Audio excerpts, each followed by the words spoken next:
OBC आंदोलक लक्ष्मण हाके आणि नवनाथ वाघमारे यांना आज रुग्णालयामधून डिस्चार्ज मिळालेला आहे। आजपासून मातृतीर्थ ते चौंडी अभिवादन दौरा ते करणार आहेत। जालना शहरातील महामानवांच्या पुतळ्याला अभिवादन करून ते सुरुवात होणार आहे। त्यानंतर सिंदखेड राजा इथं मासाहेब जिजाऊ यांचं सुद्धा ते दर्शन घेतील।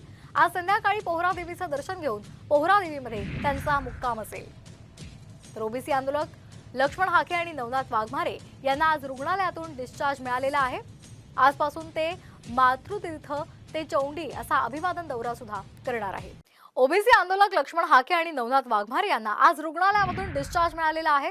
आजपासून मातृतीर्थ ते चौंडी अभिवादन दौरा ते करणार आहेत। जालना शहरातील महामानवांच्या पुतळ्याला अभिवादन करून ते सुरुवात होणार आहे। त्यानंतर सिंदखेड राजा इथं मासाहेब जिजाऊ यांचं सुद्धा ते दर्शन घेतील।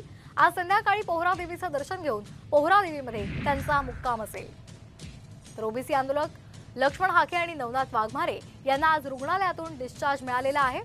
आजपासून ते मातृतीर्थ ते चौंडी असा अभिवादन दौरा सुद्धा करणार आहे। महाराष्ट्रातील सर्व बातम्यांचे विश्वासार्ह व्यासपीठ सकाळच्या सर्व सोशल मीडिया प्लॅटफॉर्मला लाईक, फॉलो आणि सबस्क्राईब करा। तसंच सर्व नोटिफिकेशनसाठी बेल आयकॉन प्रेस करायला विसरू नका।